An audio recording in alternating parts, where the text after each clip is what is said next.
तो okay buddies, episode की start में 5 साल पहले का सीन दिखाया जाता है। यहाँ पर सब लोग यही बात कर रहे होते हैं कि इस बंदे को जिसे मैजिक यूज करना नहीं आता है एडमिशन कैसे दे दिया गया है। अगले सीन में विल प्रोफेसर वर्कनर के साथ खड़ा होता है और इनके सामने होती है एकेडमी की हेडमास्टर जिसका नाम है कैल्ड्रन। कैल्ड्रन अपने मैजिक का यूज करके विल को एक स्वॉर्ड देती है, जिसके बाद यहाँ पर विल अपनी स्वॉर्ड एबिलिटीज को दिखाता है। उसकी स्वॉर्ड एबिलिटीज को देखकर हेडमास्टर कैल्ड्रन शॉक हो जाती है। वेल ये चीज देखकर वो विल को एडमिशन दे देती है। विल हेडमास्टर कैल्ड्रन से पूछता है अगर वो स्ट्रांग हो गया तब क्या वो टावर के टॉप पर जाके अल्फेरिया से मिल पाएगा। हेडमास्टर कैल्ड्रन उससे कहती है अगर तुम डटे रहोगे अपने काम पर तो शायद तुम एक दिन वहाँ पर पहुंच सकते हो। ये सुनने के बाद विल वहाँ से चला जाता है। अगला सीन क्लासरूम का होता है जहाँ पर प्रोफेसर वर्कनर की क्लास चल रही होती है। यहाँ पर वो टावर के बारे में बता रहे होते हैं। वो बताते हैं कि अगर किसी को टावर के टॉप पर जाना है तो उसे अपर इंस्टीट्यूट में अच्छा परफॉर्म करना होगा और मैजिक इवेंटर बनने के लिए तुम्हें कुछ ऐसा ही करना होगा। और ये चीज करने के 2 तरीके होते हैं। सबसे पहला तरीका है किसी नए टाइप का मैजिक बनाओ और दूसरा तरीका है 7200 क्रेडिट्स अकेडमी से लेना। वैसे कुछ ही लोग होते हैं जो कि पहले वाले तरीके से मैजिक वेंडर बनते हैं। इसका मतलब ये हुआ कि दूसरा तरीका सभी लोगों के लिए बेस्ट है। लेकिन वर्कनर ये भी कहता है कि अगर तुम क्लास वालों की ऐसी हालत रही तो बहुत सारे बच्चे ग्रेजुएशन भी कंप्लीट नहीं कर पाएंगे। वर्कनर की बात सुनकर सबकी माँ बहन हो जाती है और सारे के सारे लोग डिप्रेशन में चले जाते हैं। अगले सीन में विल प्रोफेसर वर्कनर की सप्लीमेंट क्लास लेके आ रहा होता है। विल कॉलेट को बता रहा होता है कि प्रोफेसर वर्कनर उससे बहुत काम करवाता है। कॉलेट उससे कहती है तुमने तो पहले से ही सारे लिखने वाले क्रेडिट ले लिए हैं। ऐसा इसलिए है क्योंकि मैं स्पेल वर्क में फेल हो गया। वैसे भी प्रोफेसर वर्कनर अच्छे हैं क्योंकि वो सप्लीमेंट्री क्लास ले रहे हैं। दूसरे प्रोफेसर तो डायरेक्ट फेल कर देते हैं। कॉलेट कहती है हाँ वो तो सही है क्योंकि प्रोफेसर एडवर्ड भी किसी चीज में इतना दिमाग नहीं लगाते अपना। थोड़ी दूर जाने पर वो लोग देखते हैं कि शियोन का एक दोस्त सबको बता रहा होता है कि शियोन ने अकेले ही एक बहुत बड़े मॉन्स्टर को मार दिया। वेल ये लोग ऐसा इसलिए बोल रहे हैं क्योंकि ये लोग तो भाई पिट पिटा के सो गए थे और जब इन लोगों को होश आया तब इन्हें बस वहाँ पर शियोन ही दिखा। लेकिन शियोन सोच रहा होता है कि सच ये है कि उस मॉन्स्टर को मैंने अकेले नहीं हराया, असलियत तो यह है कि मैंने तो कुछ करा भी नहीं। तभी यहाँ पर शियोन विल को देखता है और जाकर उसकी कॉलर पकड़ देता है, लेकिन वो थोड़ी देर बाद उसको छोड़ के चले जाता है। अगले सीन में प्रोफेसर एडवर्ड हेडमास्टर कैल्ड्रन से कह रहा होता है कि इस विल को जल्द से जल्द निकालो। कैल्ड्रन एडवर्ड से कहती है अगर तुम्हें अभी क्या हो गया है, वैसे भी विल अभी अपने 6th ईयर में है। एडवर्ड कैल्ड्रन से कहता है हमें एक ऐसे लड़की की जरूरत नहीं है जिसको मैजिक ना आता हो। तभी यहाँ पर कैल्ड्रन विल का डेटा निकालती है। कैल्ड्रन विल का डेटा देखकर कहती है अगर हम मैजिक को छोड़कर बाकी चीजें देखें तो बाकी सभी चीजों में विल अच्छा परफॉर्म कर रहा है। अगर हम मैजिक वेंडर को छोड़ भी दे तो वो एक हीलर जरूर बन सकता है। वैसे भी हमारी एकेडमी की यही ड्यूटी है कि इन्हें कुछ बना के यहाँ से बाहर निकालना। प्रोफेसर एडवर्ड कैल्ड्रन से कहता है विल बस मैजिक वेंडर ही बनना चाहता है। ये सुनकर हेडमास्टर कैल्ड्रन कहती है कि ये एक प्रॉब्लम की बात है, इसीलिए एडवर्ड को विल का एक टेस्ट लेना चाहिए और एडवर्ड पर ही ये चीज डिपेंड करती है कि विल को एकेडमी से बाहर निकालना है या नहीं निकालना। एडवर्ड कहता है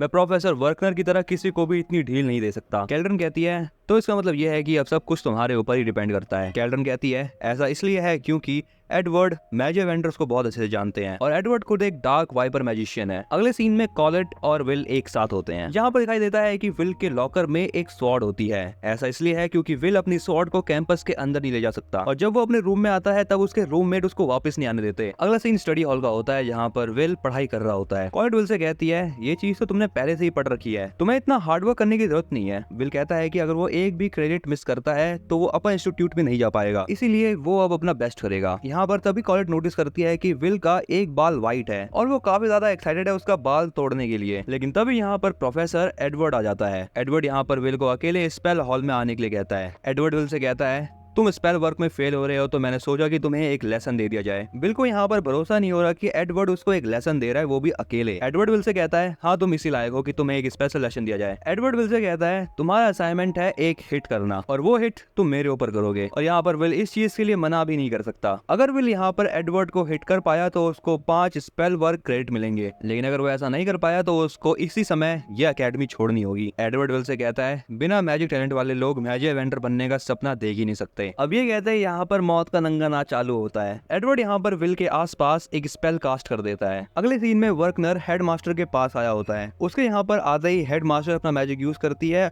और वर्कनर को दिखाती है कि एड विल का टेस्ट ले रहा है। वर्कनर हेडमास्टर से पूछता है आखिर ये हो क्या रहा है। हेडमास्टर बताती है कि एडवर्ड विल का एक टेस्ट ले रहा है और अभी तुम इस चीज को रोक नहीं सकते। हेडमास्टर ऐसा इसलिए कह रही है क्योंकि अगर वो वर्कनर की बात सुन रही है तो उसे एडवर्ड की भी बात सुननी पड़ेगी और यही चीजें देखते हुए ये डिसीजन लिया गया है। ये लोग देखना चाहते हैं कि विल मैजिक इवेंटर बनने के लायक है भी या नहीं है। वर्कनर ये चीज देखकर कहता है ये गलत बात है, कि सभी लोगों को छोड़कर एडवर्ड को ही इस चीज के लिए चुना गया। कैल्डन उससे कहती है तुम ऐसा क्यों कह रहे हो। वर्नर कहता है ऐसा इसलिए है क्योंकि एडवर्ड बहुत पास है मैजिक वेंडर बनने के और एडवर्ड टावर के टॉप पर पहुंच चुका है। यहाँ दूसरी तरफ एडवर्ड विल की ऐसी तैसी कर रहा होता है। तभी यहाँ पर विल एडवर्ड के ऊपर अटैक करने के लिए आगे बढ़ता है, लेकिन वो देखता है कि एडवर्ड ने अपने आसपास एक मैजिक बैरियर बना रखा है जिसकी वजह से विल उसको हिट नहीं कर पाता एंड यहाँ पर वो उसके अटैक से बहुत दूर जाके गिरता है। विल नोटिस करता है कि एडवर्ड बिना बोले स्पेल कास्ट कर रहा है और वो भी बहुत जल्दी। एडवर्ड विल को बताता है कि उसने बस अभी तक इस फाइट के अंदर अपने ब्लैक फायर का ही यूज करा है। अब यहाँ पर एडवर्ड विल के ऊपर फिर से बहुत बड़ा स्पेल कास्ट करता है। यहाँ पर बहुत सारे अटैक्स होते हैं और विल को बचने का मौका भी नहीं मिलता। विल ये सोचने लगता है कि वो अब एडवर्ड को नहीं हरा सकता। विल सोच रहा होता है कि अगर उसके पास अभी उसकी स्वॉर्ड होती तो वो कुछ कर भी सकता था। अगला सीन कॉलेट का होता है। वो यहाँ पर विल की चिंता कर रही होती है क्योंकि एडवर्ड ने उसे अकेले लेसन लेने के लिए जो बुलाया है और वो ये सोच रही होती है कि कहीं एडवर्ड विल को टॉर्चर तो नहीं कर रहा। तभी यहाँ पर विल का फैमिलियर यानी ये बिल्ली कीकी आ जाती है। कॉलेट देखती है कि इस बिल्ली को बहुत ज्यादा चोटें लग रखी होती है। ये बिल्ली विल के लॉकर की तरफ इशारा कर रही होती है। इस चीज को देखते हुए यहाँ पर कॉलेट उसके लॉकर को खोल देती है। अगले सीन में विल जमीन पर पड़ा होता है। एडवर्ड उससे कह रहा होता है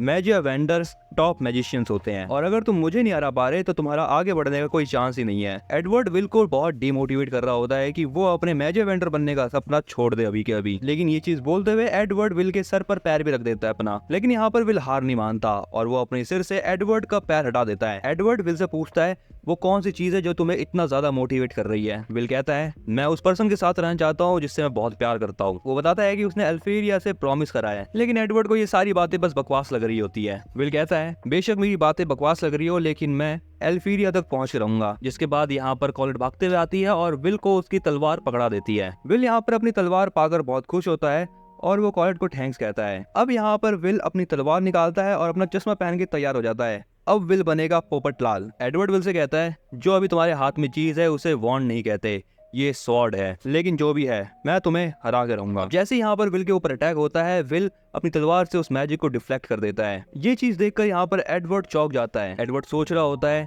क्या उस लड़की के हाथ में अभी मोरिया ब्लेड है। विल इसके बाद अब यहाँ पर एडवर्ड फिर से अपना खतरनाक मैजिक यूज करता है, लेकिन विल भी यहाँ पर अब इस बार इस मैजिक को देखकर बहुत डर रहा होता है। वो सोचता है कि ये चीज उसके और मैजिक वेंडर बनने के बीच का बैरियर है और जो भी है वो इस बैरियर को पास करके रहेगा। एडवर्ड अब यहाँ पर फिर से अपने मैजिक का यूज करता है विल के ऊपर, लेकिन विल भी इस बार अपनी स्वॉर्ड से उसके मैजिक को डिफ्लेक्ट करते हुए उसकी तरफ बढ़ रहा होता है। विल के अटैक से बचने के लिए यहाँ पर फिर से एडवर्ड एक बैरियर बनाता है, लेकिन इस बार 3-4 मोटिवेशनल लाइन बोलने के बाद यहाँ पर विल अपनी तलवार से उसके बैरियर को तोड़ देता है। अब यहाँ पर विल एडवर्ड की गर्दन पर तलवार रख देता है। यहाँ पर विल एडवर्ड के गाल पर एक स्क्रैच लगा देता है। एडवर्ड यहाँ पर गुस्से में जाते हुए विल से कहता है जाओ तुम्हें 5 हिट पॉइंट मिलते हैं, जाओ मौज काटो। एडवर्ड के साथ फाइट करने के बाद यहाँ पर विल बहुत ज्यादा थक जाता है और थकान के मारे वो बेहोश होने लगता है। दूसरी तरफ कैल्टन वर्कनर से कहती है तो देखा ना तुमने, कैसी लगी तुम्हें ये नौटंकी। वर्कनर कहता है विल ने एडवर्ड के ऊपर छिप के अटैक किया जो कि एक बहुत अच्छी टेक्निक थी। कैल्टन कहती है विल ने इतने पावरफुल मैजिशियन के अटैक्स रोक दिए, ये लड़का सच में कमाल है। अगले सीन में विल की रूममेट उसके लिए खाना बना रही होती है और वो ये सोच रही होती है कि आज विल बहुत लेट हो गया है। सो ओके बडीज, आज का एपिसोड इसी के साथ होता है एंड। आने वाले एपिसोड्स को देखने के लिए चैनल को सब्सक्राइब कर लेना, इस वीडियो को लाइक करना बिल्कुल मत भूलना, कमेंट बताओ कि तुम्हें कौन सा पार्ट अच्छा लगा। जब तक अगला एपिसोड आता है तब तक तुम काइजू नंबर 8 या फिर विंड ब्रेकर जैसे एनिमीज को ट्राई कर सकते हो, प्लीज तुम्हारे सामने है।